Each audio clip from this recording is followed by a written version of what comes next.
আসসালামু আলাইকুম। সংবাদে আপনাদের সবাইকে স্বাগত জানাচ্ছি। আমি ফিরোজ তোহা। শুরুতেই আরবে কেবলস সংবাদ শিরোনাম। ইরান ইসরায়েল পাল্টাপাল্টি হামলা সংঘর্ষ চলছে, আর এই মুহূর্তে আমাদের হাতে এসে পৌঁছেছে তৃতীয় যুদ্ধের সর্বশেষ গুরুত্বপূর্ণ তাজা আপডেট সংবাদ। প্রথমেই আপনাদের জানাবো, ইসরায়েলি সেনা কেন্দ্র এবং মোসাদের কার্যালয়ে ইরানের ব্যাপক ক্ষেপণাস্ত্র হামলা। আলহামদুলিল্লাহ, ইসরায়েলি সেনা কেন্দ্র এবং মোসাদের কার্যালয়ে হামলা চালিয়েছে ইরান। হামলায় সফলভাবে ক্ষেপণাস্ত্র লক্ষ্যবস্তুতে আঘাত হেনেছে বলে জানিয়েছে দেশটির বিপ্লবী গার্ড কর্পস আইআরজিসি। আজ ইরানের আধা সরকারি বার্তা সংবাদ সংস্থা তাসনিমের বরাতেই তথ্য জানিয়েছে আল জাজিরা। এরপর জানাবো, ইসরায়েলের দাবি মিথ্যা, ইরানের পরমাণু কর্মসূচি নিয়ে চাঞ্চল্যকর তথ্য মার্কিন গণমাধ্যমের। গত সপ্তাহে ইরানের বিরুদ্ধে ধারাবাহিক হামলা শুরুর কারণ হিসেবে ইসরায়েল দাবি করে ইরান দ্রুত পারমাণবিক অস্ত্র অর্জনের পর্যায়ে পৌঁছে যাচ্ছে। সেই ফলাফল এড়াতে এই হামলাগুলো প্রয়োজনীয় ছিল বলে জানিয়েছে ইসরায়েল। কিন্তু ইরানের পারমাণবিক কর্মসূচি নিয়ে ইসরায়েলের দাবি ও যুক্তরাষ্ট্রের গোয়েন্দা বিশ্লেষণের মধ্যে বড় ধরনের মতপার্থক্য দেখা দিয়েছে। এ বিষয়ে গুরুত্বপূর্ণ সংবাদ জানাবো, সঙ্গেই থাকুন। এদিকে সাবেক ইসরায়েলি কূটনৈতিক ও বিশ্লেষক বললেন, যুক্তরাষ্ট্র ইরানের সাথে যুদ্ধে না জড়ালে পারমাণবিক অবকাঠামো ধ্বংস করতে পারবে না ইসরায়েল। ইরানের বিরুদ্ধে সামরিক অভিযানে ইসরায়েলের প্রধান লক্ষ্য হল তেহরানের দক্ষিণে অবস্থিত কঠোরভাবে সুরক্ষিত ফোর্ডো ইউরেনিয়াম সমৃদ্ধকরণ কেন্দ্র ধ্বংস করা, যেটিকে তারা বড় পুরস্কার হিসেবে দেখছে। তবে সাবেক ইসরায়েলি কূটনৈতিক ও বিশ্লেষক আলন পিঙ্কার্সের মতে, যুক্তরাষ্ট্র সরাসরি ইসরায়েলকে সমর্থন না দিলে এই লক্ষ্য ইসরায়েল কোনোদিনও পূরণ করতে পারবে না। এবারে জানাবো, ইসরায়েল ইরানের সংঘাত, প্রথমবারের মতো মুখ খুলল চীনের প্রেসিডেন্ট। ইসরায়েল ইরানের মধ্যে চলমান সংঘাত নিয়ে প্রথমবারের মতো মুখ খুলেছে চীনা প্রেসিডেন্ট শি জিনপিং। আজ চীনের রাষ্ট্রীয় সংবাদ সংস্থা সিনহুয়া জানিয়েছে, শি জিনপিং বলেছেন, ইরানের বিরুদ্ধে ইসরায়েলের সামরিক পদক্ষেপে মধ্যপ্রাচ্যে উত্তেজনা আকস্মিক বৃদ্ধি নিয়ে তার দেশ গভীরভাবে উদ্বিগ্ন। এবং সর্বশেষ জানাবো দেশের খবর। কুষ্টিয়ায় সাবেক এমপি সারোয়ার জাহান গ্রেপ্তার। রাজধানীর মোহাম্মদপুর এলাকা থেকে কুষ্টিয়া ১ আসনে সাবেক সংসদ সদস্য আকম সারোয়ার জাহান বাদশাকে গ্রেপ্তার করেছে মোহাম্মদপুর থানা পুলিশ। আজ মোহাম্মদপুরের বছিলা সিটি ডেভেলপার এলাকার বিভিন্ন এলাকায় অভিযান চালিয়ে তাকে গ্রেপ্তার করা হয়। প্রিয় দর্শক, এতক্ষণ শুনছিলেন সংবাদ শিরোনাম, এবারে বিস্তারিত। তবে তার আগে বন্ধুরা, অনুরোধ থাকবে এই সংবাদটিতে একটি লাইক দিন। এই চ্যানেলে আপনি নতুন হয়ে থাকলে আমাদের সংবাদটি দেখতে দেখতে চ্যানেলটি সাবস্ক্রাইব করে রাখুন। কমেন্ট করে বন্ধুরা আপনার মূল্যবান মতামত জানিয়ে দিন আপনি বিশ্বের কোন দেশ থেকে বা বাংলাদেশের কোন স্থান থেকে আমাদের সংবাদটি দেখছেন এবং শুনছেন। আর বন্ধুরা, ইরান ইসরায়েল যুদ্ধে আপনি কোন দেশকে সমর্থন করেন কমেন্ট করে জানিয়ে দিন। এবারে বিস্তারিত।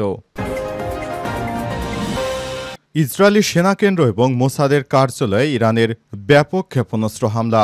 ইসরায়েলি সেনা কেন্দ্র এবং মোসাদের কার্যালয়ে হামলা চালিয়েছে ইরান। হামলায় সফলভাবে ক্ষেপণাস্ত্র লক্ষ্যবস্তুতে আঘাত হেনেছে বলে জানিয়েছে দেশটির বিপ্লবী গার্ড আইআরজিসি কর্পসের প্রধান।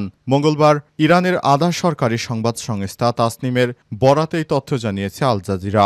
আইআরজিসির এক বিবৃতিতে বলেছে, তারা হারজিলায় গোয়েন্দা ভবন এবং মোসাদের এবং আমান সামরিক গোয়েন্দা সংস্থাগুলোকে লক্ষ্যবস্তু করেছে। এসব ক্ষেপণাস্ত্র হামলায় দখলদার ইসরায়েলি বাহিনীর মোসাদের কার্যালয় গুড়িয়ে গেছে। এর আগে ইসরায়েলি প্রতিবেদনে বলা হয়েছে, কেন্দ্রীয় উপকূলীয় শহর হারজিলিয়ায় একটি সংবেদনশীল স্থানকে লক্ষ্য করে চালানো হয়েছে ক্ষেপণাস্ত্র হামলা।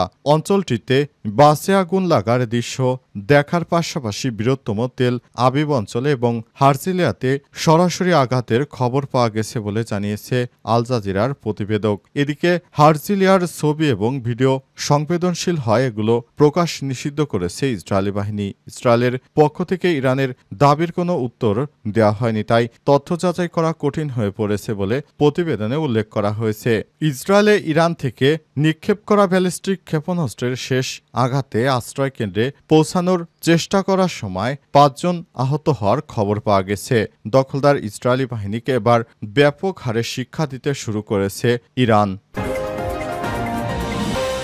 ইসরায়েলের দাবি মিথ্যা। ইরানের পরমাণু কর্মসূচি নিয়ে চাঞ্চল্যকর তথ্য মার্কিন গণমাধ্যমের। গত সপ্তাহে ইরানের বিরুদ্ধে ধারাবাহিক হামলা শুরুর কারণ হিসেবে ইসরায়েলের দাবি করে ইরান দ্রুত পারমাণবিক অস্ত্র অর্জনের পর্যায়ে পৌঁছে যাচ্ছে এবং সেই ফলাফল এড়াতে এই হামলাগুলো প্রয়োজনীয় ছিল। কিন্তু ইরানের পারমাণবিক কর্মসূচি নিয়ে ইসরায়েলের দাবি যুক্তরাষ্ট্রের গোয়েন্দা বিশ্লেষকদের মধ্যে বড় ধরনের মতপার্থক্য দেখা দিয়েছে।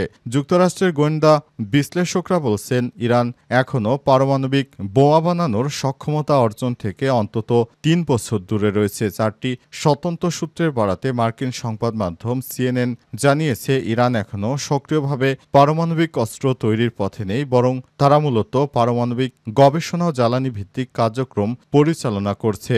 ইসরায়েলের সাম্প্রতিক ইরানের নাতঞ্জ পরমাণু স্থাপনায় হামলা চালিয়েছে। হামলায় স্থাপনাটির কিছু ক্ষতি হলেও তেহরানের মূল ফোর্ডো ইউরেনিয়াম সমৃদ্ধকরণ কেন্দ্র অক্ষত রয়েছে। প্রতিরক্ষা বিশেষজ্ঞরা বলছেন নির্দিষ্ট মার্কিন অস্ত্র এবং বিমান সহায়তা ছাড়া ফোর্ডকে ক্ষতিগ্রস্ত করার ক্ষমতা ইসরায়েলের নেই। মার্কিন মধ্যপ্রাচ্য নীতির সাবেক কূটনৈতিক ব্রেক ম্যাকগার্ট এই প্রসঙ্গে বলেছেন ইসরায়েল এসব স্থাপনা কার্যকর করতে পারে, তবে পুরোপুরি ধ্বংস করতে হলে যুক্তরাষ্ট্রকে জড়াতে হবে বা কূটনৈতিকভাবে কোনো সমঝোতা করতে হবে। যুক্তরাষ্ট্রের প্রেসিডেন্ট ডোনাল্ড ট্রাম্প এবং এ বিষয়ে তার স্পষ্ট অবস্থান জানান। তিনি আরও বলেছেন, আমরা এতে জড়িত নই, তবে সংঘাতে জড়ানোর ইঙ্গিত দেন তিনি এবং বলেন দেরি হওয়ার আগেই ইরানের সংলাপে বসা উচিত। তবে পারমাণবিক কর্মসূচি নিয়ে বিভিন্ন মূল্যায়নের বিষয়টি নতুন নয়। যুক্তরাষ্ট্রের প্রতিরক্ষা বিভাগ বেসামরিক গোয়েন্দা সংস্থা বহু বছর ধরে ইসরায়েলের সঙ্গে তথ্য ভাগাভাগি করলেও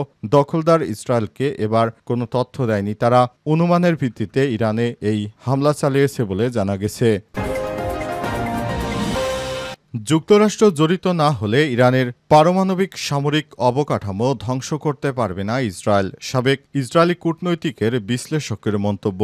ইরানের বিরুদ্ধে সামরিক অভিযানে ইসরায়েলের প্রধান লক্ষ্য হল তেহরানের দক্ষিণে অবস্থিত কঠোরভাবে সুরক্ষিত ফোর্ডো ইউরেনিয়াম সমৃদ্ধকরণ কেন্দ্র ধ্বংস করা, যেটিকে তারা বড় পুরস্কার হিসেবে দেখছে। তবে সাবেক ইসরায়েলি কূটনৈতিক ও বিশ্লেষক আলন পিঙ্কাসের মতে যুক্তরাষ্ট্র সরাসরি সামরিকভাবে জড়িত না হলে এই লক্ষ্য পূরণ করা ইসরায়েলের একার পক্ষে সম্ভব নয়। আল জাজিরাকে দেয়া সাক্ষাৎকারে পিঙ্কার্স আরও বলেছেন ইসরায়েল একা ইরানের পারমাণবিক সামরিক অবকাঠামো ধ্বংস করতে পারবে না, এজন্য প্রয়োজনে বিশেষ ধরনের বোমা প্রয়োজন, বোমারু বিমান ও অত্যাধুনিক ডেলিভারি সিস্টেম যা ইসরায়েলের নেই। তিনি আরও বলেছেন সেই কারণেই প্রধানমন্ত্রী বেঞ্জামিন নেতানিয়াহু বারবার যুক্তরাষ্ট্রকে এই যুদ্ধে জড়াতে আহ্বান জানাচ্ছে। ইসরায়েলের দৃষ্টিভঙ্গি অনুযায়ী যদি এখন ইরানের সঙ্গে সংঘাত বন্ধ হয় তাহলে তারা কৌশলগতভাবে কিছুই অর্জন করতে পারবে না। তাই তেহরানের পারমাণবিক সক্ষমতা সম্পূর্ণভাবে ধ্বংস না করা পর্যন্ত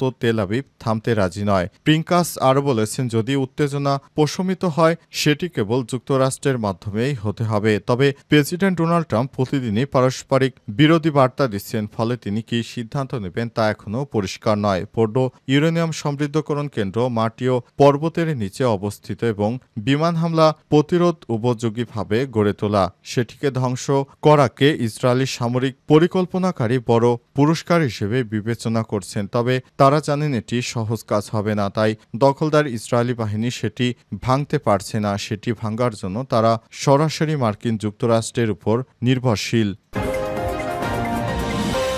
কুষ্টিয়ার সাবেক এমপি সারোয়ার জাহান গ্রেপ্তার।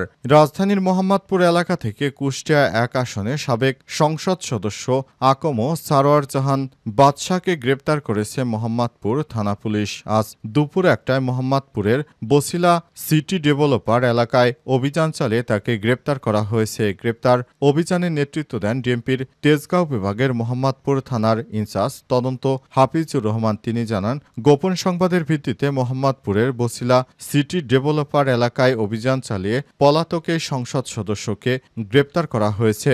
শেখ হাসিনা পালিয়ে যাবার পর আওয়ামী লীগের অনেক নেতাকর্মী আত্মগোপনে রয়েছেন।